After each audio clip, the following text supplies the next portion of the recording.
Dear friends, मेरा नाम सुभाष चौधरी है और मैं भारत का एक सामान्य नागरिक हूं।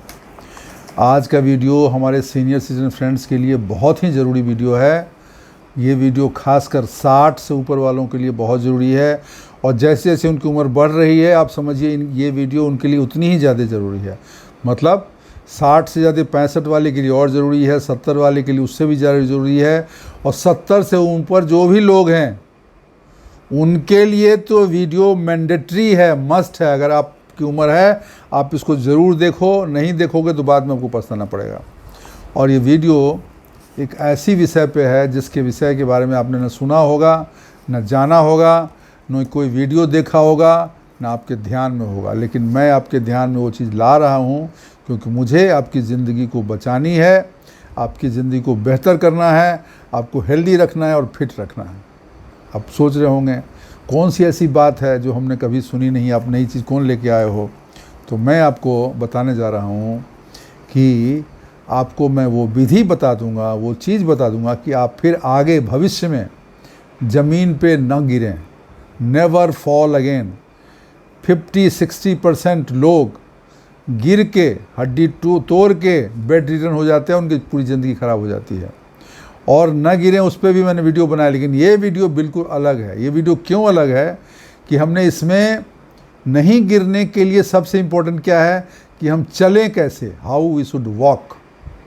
तो मैं बताऊंगा कि बुज़ुर्गों को या बाकी लोगों को भी, लेकिन बुज़ुर्ग को खासकर बुज़ुर्गों को कैसे चलना चाहिए, चलते वक्त उनको क्या ध्यान रखना है, क्या नहीं ध्यान रखना है, और चलते वक्त उनको किस तरह का चाल पकड़ना चाहिए ताकि उनके गिरने की संभावना कम हो जाए, उनका पोस्चर बना रहे, वो फिट रहें, उनको थकान ना हो और वो बेहतर महसूस करें।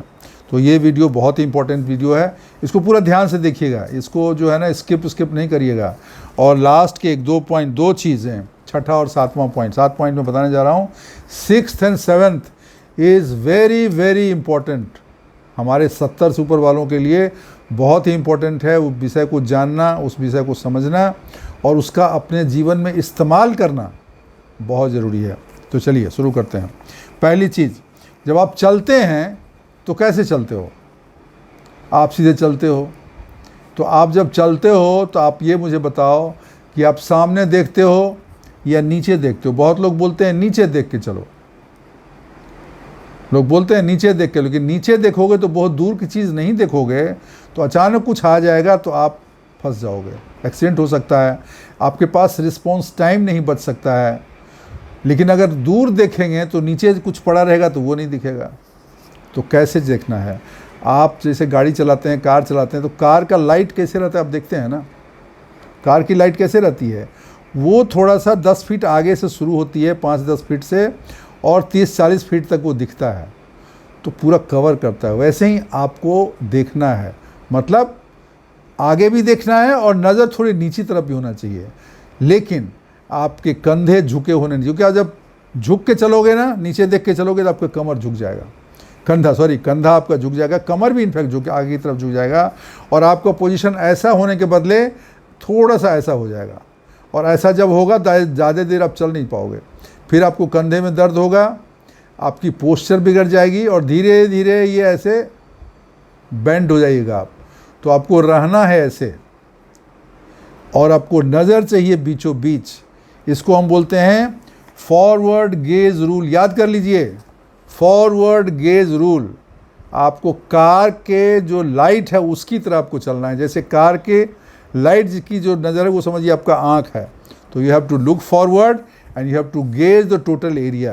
तो इसके लिए बोलते हैं forward gaze rule. That is the rule number 1। When you are walking you have to walk safely. तो आपकी सेफ्टी के लिए कौन सा रूल आपको फॉलो करना है? पहला, फॉरवर्ड गेज रूल। आप समझ गए ना? सीधा रहना है, आगे देखना है, नीचे बिल्कुल नीचे नहीं देखना है, लेकिन थोड़ा आगे देखते हुए थोड़ा नज़र, थोड़ा बीच का भी चीज़ नज़र में आना चाहिए, क्योंकि कुछ ऐसा है तो हमें समझ में आए।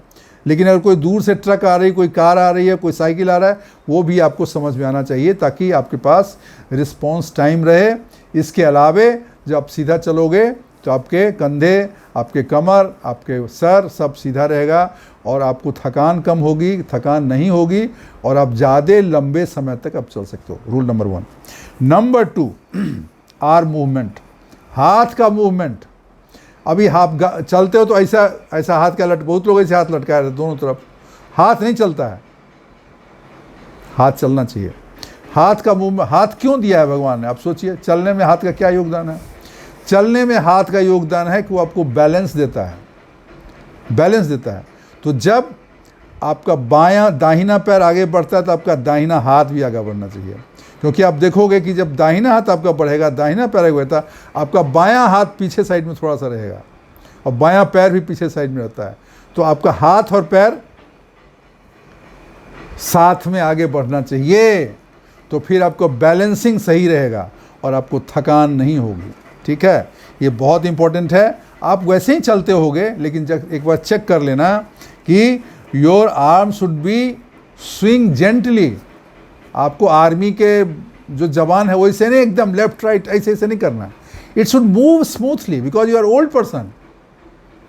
आप आर्मी के जवान नहीं हो, वहाँ पे एकदम वो तेजी नहीं चाहिए, नहीं, आपको smoothly your hand should move smoothly.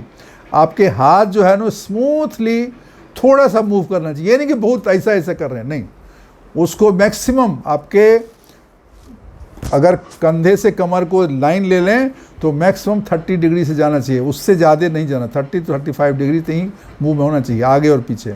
तो your arm should move along with your legs, ठीक है ना, क्योंकि वो आपको बेटर बैलेंस देंगे। ठीक है, 2 चीज़ें हो गई। तीसरी चीज़, पैर कैसे रखेंगे। बहुत लोग फ्लैट फुटेड होते हैं, उनका पैर रहता है फ्लैट, लेकिन बहुत लोग फ्लैट फुट नहीं रहते हैं, तब भी वो चलते हैं फ्लैट, ऐसा ऐसे ऐसे करते, ऐसे ऐसे चलते हैं, पैर उठाया ऐसे डाले, नहीं, ये गलत है। आप बहुत जल्दी थक जाओगे, आपका पैर जो है ख़राब हो जाएगा, आपको थकान होगी, आप डिस्टेंस लंबा नहीं कर सकते हो। तो क्या करना है, पहले आपका एरी छूना चाहिए ज़मीन को एरी ऐसे छूना चाहिए, ऐसे छुएगा और फिर ऐसे पैर होना चाहिए, उसका टो जो है, टो से आपका पैर आगे उठना चाहिए। तो इसको बोलते हैं, इस वॉक को हम बोलते हैं हील टू टो वॉकिंग। मतलब पहले हील, उसके बाद बीच का पोर्शन और फिर टो, ये अर्थ को टच करेगा बारी बारी से, बराबर, समझ गए। तो ये how your feet touches the ground, that is very important. इसके लिए आपको फॉलो करना है हील टू टो वॉकिंग। ये बोलोगे तो मुझे पता है, आपको पता है, बट फिर मैं बता रहा हूँ, आपको पता अगर ना हो, चीज़ें पता रहती हैं अनकॉन्शसली, लेकिन जब कॉन्शसली आपको पता रहता है तो जब आपको गलती करते हो आपको ध्यान, अच्छा ये मैं गलत कर रहा हूँ। क्योंकि बहुत बार होता है पैर में दिक्कत हो गई, चोट है, दर्द है, तो आदमी फ्लैट भी चलता है। तो आपको जैसे ही ठीक हो तो फिर आपको वो आदत को कंटिन्यू करना नहीं है, आपको अपने सुधार करना है, आपके चाल को बेहतर करना है। तो ये हो गया तीसरी चीज़, समझ गए। 3 चीज़ आपने समझ लिया। पहला फॉरवर्ड गेज रूल, दूसरा है आर्म्स मूवमेंट कैसे करना है, तीसरी हो गई हील टू टो वॉकिंग आपको करना है, that is a way of walking, how the feet touches the ground, ज़मीन को कैसे पैर छूता है। चौथी चीज़ बहुत important, size of your steps. जवान लोगों को बोलते हैं तेज कदम चलो, स्टेप का आपका लंबा होना चाहिए, ठीक है ना, धीरे धीरे नहीं चलो। लेकिन नहीं, जब आप ओल्ड हो गए तो आपका अगर स्टेप बड़ा लोगे तो डिसबैलेंस हो सकता है पैर फिसल जाए तो पैर ही टूट जाए। You have to take baby steps, but you have to take faster steps. आप छोटे छोटे स्टेप लो ताकि आपकी बैलेंसिंग की प्रॉब्लम न हो, क्योंकि आपका शरीर बूढ़ा हो गया, एज हो गया, प्रॉब्लम है। तो अगर आप लोग मान लीजिए 1.5 फीट का स्टेप आप ले लेते हैं एक बार में, 1.5 फीट का लेंगे तो क्या होगा, डिसबैलेंस हो सकता है, टांग आपका खिसक सकता है, फिसल सकता है। ऐसा नहीं करना है। You have to take small steps but you have to take walk fastly. Stop लीजिए, मतलब स्मॉल स्टेप लीजिए, लेकिन थोड़ा स्पीड रखिए, ठीक है ना।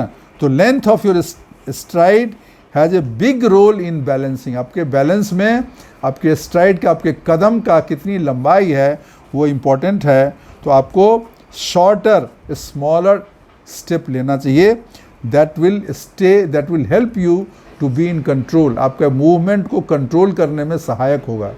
तो छोटे कदम लीजिए और रेगुलर लीजिए। ये हो गई चौथी चीज़, बहुत इंपॉर्टेंट है ये। Size of your step, it should be small, it should be big step, big size नहीं होना चाहिए, छोटा साइज होना चाहिए।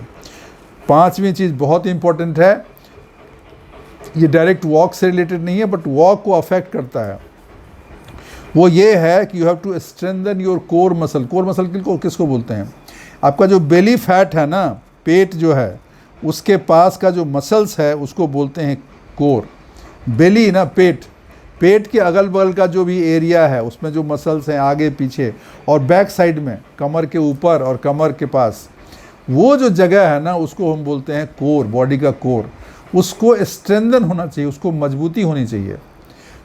अगर वो मजबूत होगा तो आप लंबे समय तक चल सकते हैं और लंबी दूरी तक चल सकते हैं।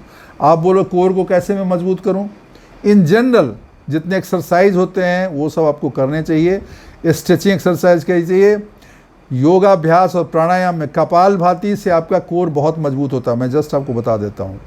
उसके अलावे आपको लंबा होके पैर को सीधे लंबा करके हाथ से उसको पैर को छूने की एक्सरसाइज है। ये सब आपको बहुत सारे एक्सरसाइजेज हैं जिससे आपके बेली फैट या जो कमर और चेस्ट के बीच का जो एरिया है ना, और कमर के नीचे वाला पोर्शन भी, वहाँ से आपकी मांसपेशियाँ मजबूत होती हैं। उसको मजबूत करने के लिए जो एक्सरसाइजें आपको करने चाहिए, एक सिंपल चीज़ बता रहा हूँ जो आप चलते चलते कर सकते हैं या खड़े होकर भी कर सकते हैं।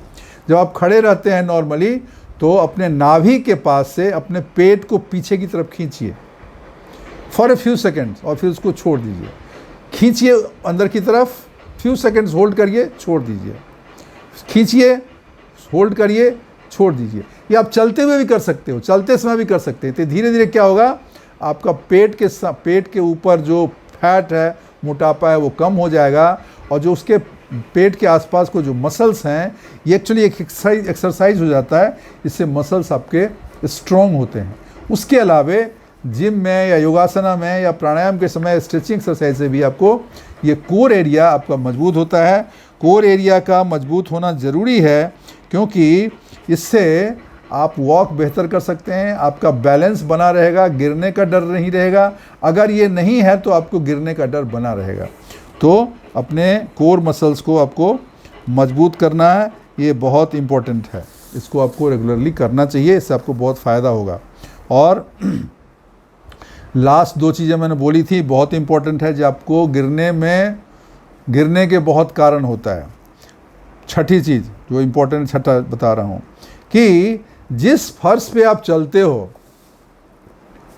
उसका जो कैसा सरफेस कैसा है वो बहुत इम्पोर्टेंट होता है, बहुत इम्पोर्टेंट होता है। तो you have to be attentive to the surface of the place on which you are walking. जिस ज़मीन पे, जिस सतह पे आप चल रहे हो उसका सरफेस का आपको ध्यान रखना चाहिए। मैं आपको एग्जांपल बता रहा हूँ। आप जाते हैं किसी फंक्शन में, किसी पार्टी में, किसी प्रोग्राम में, नीचे दरी लगा रहता है, पर बहुत बार क्या रहता है, दरी जो है लगा रहता है किसी मैदान में और बाहर से तो दरी सीधा दिखता है, लेकिन दरी के नीचे कहीं कहीं पे गड्ढा रहता है जो दिखता नहीं है। ऊपर दरी रहता है लेकिन नीचे गड्ढा रहता है। आप सोचोगे दरी तो दिख रहा है सीधे, आप ऐसे पैर डालोगे अनायास बिना ध्यान दिए हुए और आपका पैर एक गड्ढे में चला जाएगा और पैर मुचक जाएगा, मोच आ जाएगी। वो है गड्ढा लेकिन आपको दिख नहीं रहा है। इसी तरीके से कहीं पे सॉफ्ट गद्दा है, आप सॉफ्ट गद्दे पे या सॉफ्ट कालीन लगा हुआ उस पर आप चल रहे हो और अचानक से उसके नीचे पता चला लकड़ी का कुछ आ गया, लकड़ी का आ गया, थोड़ा सा हाइट भी उसका है, तो आप तो सॉफ्ट गद्दे के हिसाब से आपका पैर मूव कर रहा है। तो जब आपका पैर उस हार्ड चीज़ पे पड़ेगा तो आपका ब्रेन उसको इतना जल्दी रजिस्टर नहीं कर पाएगा, उतना जल्दी रजिस्टर नहीं कर पाएगा, तो पैर उसको एडजस्ट नहीं कर पाएगा और पैर में मोच आ सकता है। मोच आएगा तो आप गिर भी सकते हो। अभी हो गया ना रिस्क इसमें। तो इसलिए आप जब चलते हैं स्पेशली ऐसी चीज़ों में जो चीज़ें पूरी तरीके से बाहर से आपको नहीं दिख रही हैं, अगर ज़मीन पूरा क्लीनली आपको नहीं, उसके ऊपर कुछ कवर लगा हुआ है, कोई दरी लगी हुई है, कोई कालीन लगी हुई है या कुछ इस तरह का इंतज़ाम है, तो आप उसमें सतर्क रहिए। आप सोच लीजिए कि ये सब चीज़ें हो सकती हैं, तो आप पैर जो है ना थाम थाम के डालेंगे तो बेहतर होगा, तो आपके गिरने से आप बचेंगे। बहुत इंपॉर्टेंट पॉइंट है, आप लोगों ने ये महसूस किया होगा, तो आगे से इस चीज़ का ज़रूर ध्यान रखिएगा ताकि आप गिरने से बचें। एंड लास्ट वेरी इंपॉर्टेंट, ये क्या है, पॉज एंड स्कैन हैबिट। रुको, स्कैन करो, फिर आगे बढ़ो। What is that? आप कहीं ऐसे जगह जाते हैं, किसी फंक्शन में, किसी पार्टी में, किसी रूम में, किसी हॉल में, आपकी वो एज ज़्यादा है, आप 65-70 साल के हो, वहाँ पे बहुत चीज़ें पड़ी हुई हैं। कहीं डब्बा पड़ा हुआ है, कहीं बिछौना पड़ा हुआ है, कहीं पे दरी कालीन बिछी हुई है, कहीं पे मुड़ा हुआ है, कहीं पे कोई खिलौना पड़ा हुआ है, कहीं पे बॉक्स पड़ा हुआ है, कहीं पे चप्पल पड़ा हुआ है। अगर आपने ध्यान नहीं दिया और आप सीधे एक रास्ते से निकल गए, उसी रास्ते पे कुछ रखा हुआ है, तो आपका पैर उस पर पड़ गया या फिसल गए तो प्रॉब्लम हो जाएगी। तो what you have to do, अगर ऐसी जगह है जहाँ पे आपको लगता है कि इस तरह की चीज़ें हो सकती हैं, तो यू शुड पॉज, मतलब आप रुकिए and then you scan. 3-4 second लगेगा, एक नज़र मार लीजिए, क्या है, कहाँ है, किधर से मुझे जाना है। It will take hardly 3-4 seconds, लेकिन you have scanned that area and now you are moving. So now after scanning when you move, you know कि कहाँ पे क्या है, कौन से ऑब्स्ट्रक्शन कहाँ है। तो you will be better, your movement will be better and you will have lesser chance, lesser risk of falling. ठीक है, तो ये 7 चीज़ें हमारे जो बुज़ुर्ग साथी हैं, स्पेशली 65-70 के ऊपर, उनको बहुत ध्यान रखना चाहिए, क्योंकि एक बार हड्डी टूटी, गिर गए, कुछ हो गया तो फिर जुड़ने में टाइम लगेगा और आप उतने दिन आप बेड पे पड़े रहोगे, अब सारी आपकी मूवमेंट रुक जाएगी और आप परेशान होगे, नुकसान होगा वो अलग होगा। तो इसलिए ये जब आप चलते हैं ज़मीन पे या कहीं पे, तो ये 7 चीज़ों को आप ध्यान रखिए। पहला हमने बोला forward gaze rule you have to follow. दूसरा बोला आर्म मूवमेंट लेफ्ट राइट होना चाहिए, स्मूथली, स्लोली 30 डिग्री से ज़्यादा पे नहीं होना चाहिए। तीसरा मैंने बोला हील टू टो वॉकिंग होना चाहिए, पैर कैसे ज़मीन पे पड़े, हील टू टो वॉकिंग होना चाहिए। चौथा मैंने बोला कि आपके जो कदम हैं वो छोटे होने चाहिए, बड़े कदम आपको नहीं लेनी है। 5वीं चीज़ मैंने बोला कि आपको एक कोर मसल को स्ट्रेंथन करना है, मजबूत करना है, ताकि आपकी वॉक जो है बैलेंस रहे। 6ठी चीज़ हमने बोला कि जिस सरफेस पे आप चल रहे हो, स्पेशली अगर कुछ कवर्ड है उसके ऊपर, you have to be very cautious कि आप कोई पैर जो है किसी गड्ढे में, किसी अनएक्सपेक्टेड जगह पे न पड़ जाए, ये आपको ध्यान रखना है। और 7वीं चीज़ हमने बोला पॉज एंड स्कैन हैबिट, एक बार रुकिए, एक नज़र मारिए, स्कैन कर लीजिए, फिर आगे बढ़िए। तो अगर ये 7 चीज़ों का आप ध्यान रखते हैं चलते समय में, तो मेरे ख्याल से आपके लिए अच्छा रहेगा, आप बेहतर वॉक कर पाएंगे, लंबे समय तक वॉक करेंगे और गिरने का रिस्क आपका काफ़ी हद तक कम हो जाएगा। वही हमारी मंशा है कि आप न गिरें, आप फिट रहें, आप स्वस्थ रहें, चलते फिरते रहें, हंसते रहें, खिलखिलाते रहें और चेहरे पे चमक बरकरार रहे। तो दोस्तों, आपके लिए हमने ये चीज़ लेके आई, आपने कहीं देखा नहीं होगा, सुना नहीं होगा, मुझे लगता है इस विषय को, इस अनछुए विषय को मैंने आपके लिए पेश किया ताकि आपको इसका लाभ मिले और इसका फ़ायदा उठाएं। तो दोस्तों, वीडियो अगर अच्छी लगी हो तो अवश्य इसको लाइक कर दीजिएगा और सब्सक्राइब ज़रूर करिएगा, ताकि हमारा जो टारगेट है 1 लाख का वो फटाफट से हो जाए पूरा। और बेल आइकन दबा दीजिएगा ताकि जैसे भी कोई हम वीडियो रिलीज़ करते हैं तो आपको वो जल्दी से तुरंत से मिल जाए। अपने कमेंट ज़रूर डालिएगा कि इन चीज़ों में से कौन सी चीज़ का आप ध्यान रखते हैं और कौन चीज़ आप मिस करते हैं, कौन चीज़ आपको पता था और कौन चीज़ के बारे में आपको जानकारी नहीं थी। ये हमें ज़रूर हमारे साथ शेयर करिएगा। दोस्त मित्र जो भी हैं आपके, बुज़ुर्ग हों तो उनको भी, और जो बुज़ुर्ग ना हो उनको भी ये ज़रूर बताइएगा कि वॉकिंग करते समय, चलते समय, घूमते समय किन चीज़ों की सावधानी उनको रखनी चाहिए, ताकि वो स्वस्थ रहें और सुरक्षित रहें। सुरक्षित रहना बहुत ही ज़रूरी है, खासकर हमारे बुज़ुर्ग लोगों के लिए, और पैरों की सुरक्षा सबसे ज़्यादा ज़रूरी है। तो दोस्तों, आज के लिए बस इतना ही। थैंक यू, शुक्रिया, धन्यवाद।